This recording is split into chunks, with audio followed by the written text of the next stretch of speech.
الأهلي يتدرب على ركلات الترجيح قبل نهائي دوري الأبطال تحسبا للجوء له، والشناوي ومصطفى شوبير يخطفون الأضواء بتألقهم.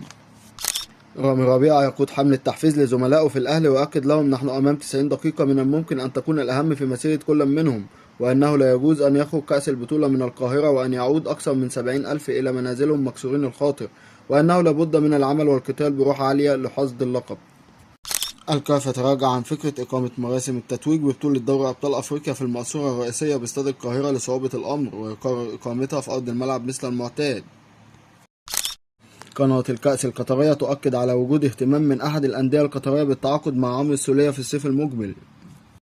وكيل محمد الضاوي كريستو يحاول تسريب للإعلام اهتمام الزمالك للحصول على خدمات موكله، ظنا منه أنه سيضع الأهلي تحت ضغط حتى يحصل موكله على فرصة مع الفريق.